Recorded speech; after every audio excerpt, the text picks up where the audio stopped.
जंगल में चले गए, राजा परीक्षित को राज्य दे दिया। इधर राजा परीक्षित दिग्विजयी राजा हैं। उधर देखा एक दिन परीक्षित जंगल में जा रहे थे।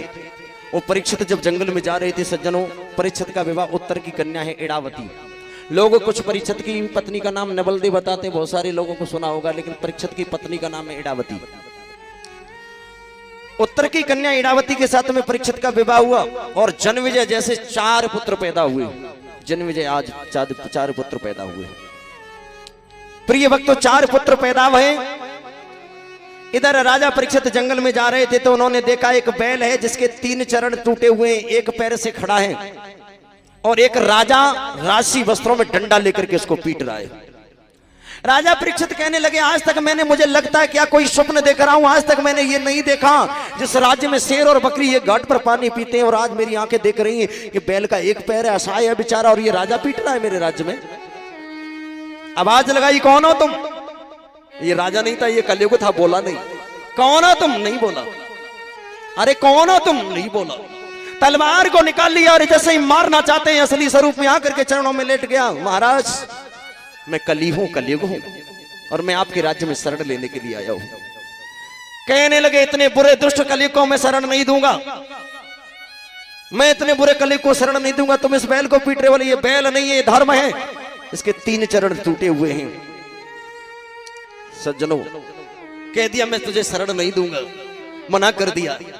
कहने लगे, प्रभु मुझे शरण दे दो, मेरे अंदर गुण बहुत बढ़िया है। राजा परीक्षित ने सोचा शरण में आई हुए दुश्मन को भी त्यागना नहीं चाहिए, शरण में अगर दुश्मन आ जाए तो उसको छोड़ना नहीं चाहिए।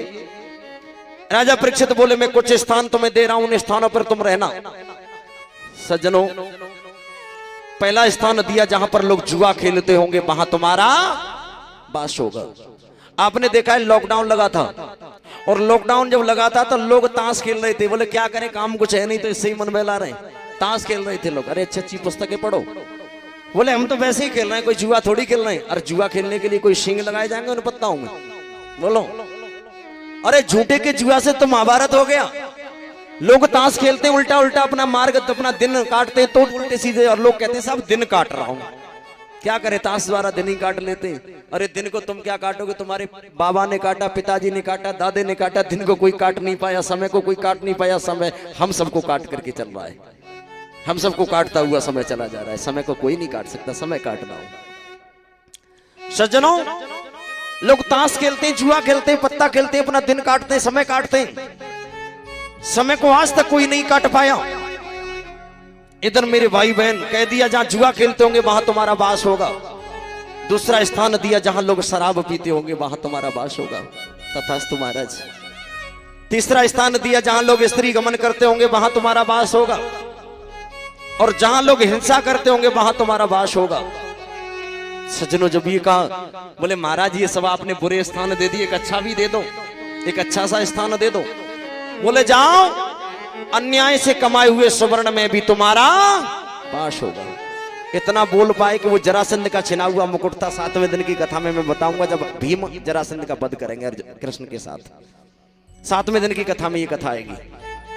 और कलयुग मुकुट में बैठ गया। सज्जनों, एक बात मैं आपसे कहूं, अन्याय से कमाए हुए सुवर्ण में भी अन्याय से सोना कमाओगे वो तुम्हारे पास नहीं रहेगा। मैंने कल भी एक बात कही ना, एक माताजी की जंजीर चोर ले गया था। कल मैंने एक बात कही। एक बात मैं आपको बताऊं, एक माताजी के पति दूधी आए, दूध लेते थे।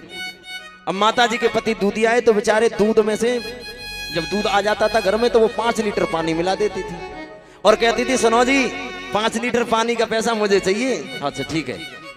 अब वो 5 लीटर का पैसा शाम को गिल्ले करे। बेचारे ने 5 लीटर के पैसा इकट्ठे करे और एक नथनी बनवा ली, नाक की नथनी जानती है माता, इधर पहनी जाती है, इधर नथनी इधर पहनी जाती है।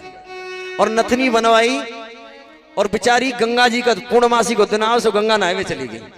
अब गंगा नहावे गई सो गंगा में जैसे डुबकी लगाई, एक पड़ोसन को संग ले गई, पड़ोसन गई सो गंगा जी में डुबकी लगाई सो जैसे ही मुंह पे हाथ फेरो सो नथनी निकल के गंगा जी में चली गई। अब नथनी गई गंगा जी में, पड़ोसन बोली, जी तेरी नथनी कहाँ गई, नथनी कहाँ गई? बोले बहन पानी को पैसा पानी में और नाक गई बेईमानी में, नाक भी चिर गई। सज्जनों, पानी को पैसा पानी में, पानी कमाओ पानी में चली गई नथनी, पानी को पैसा पानी में और नाक गई बेईमानी में। ये ब्याज लग गया। तो अन्याय से सब कुछ कमाना मेरे भाई बहन, पर अन्याय से कभी सोना मत बनवाना।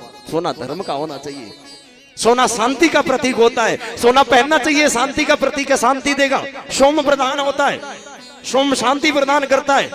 सोना गर्म होता है, सोना में धारण करना चाहिए, पर अन्याय से नहीं, न्याय से पैदा करो, तब बनवाओ सोना।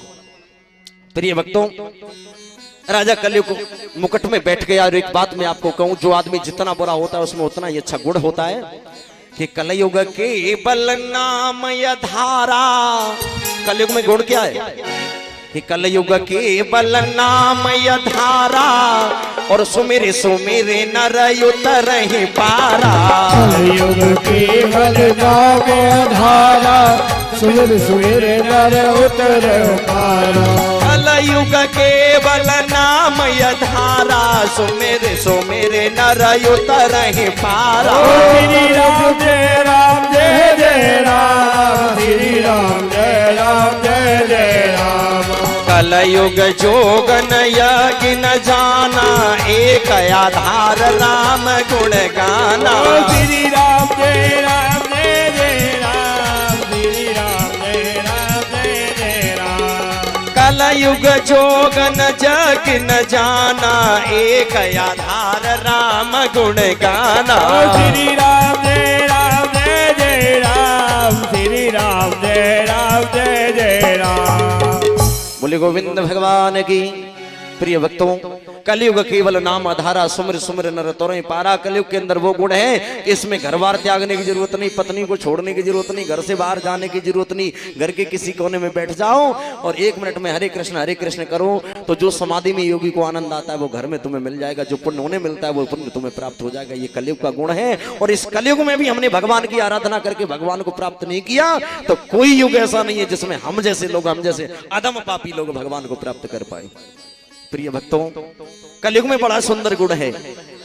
इधर बताया, कलयुग राजा परीक्षित के मुकुट पर बैठ गया। राजा परीक्षित जंगल में चला गया, समीक ऋषि के आश्रम में जाकर के पानी को मांगा। समीक ऋषि समाधि में बैठे हुए राजा परीक्षित की बात को नहीं सुना, क्रोध आ गया। पड़ोस में एक नकली सर्प पड़ा हुआ था, वो गले में डाल करके अपमान कर दिया। समीक के एक शिष्य हैं श्रृंगी। सज्जनों, एक शिष्य ने आकर के श्रृंगी से कहा, तुम्हारे गुरुजी के गले में राजा परीक्षित ने नकली सर्प डाल करके अपमान कर दिया।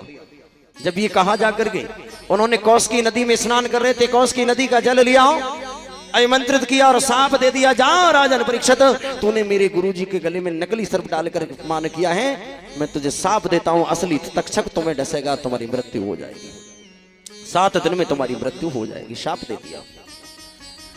राजा परीक्षित घर लौट करके आए, जैसे ही मुकुट को उतारा, अब दुखी हो गई, मैंने बड़ा गलत कर दिया, मेरे गुरुजी के गले में मैंने मरा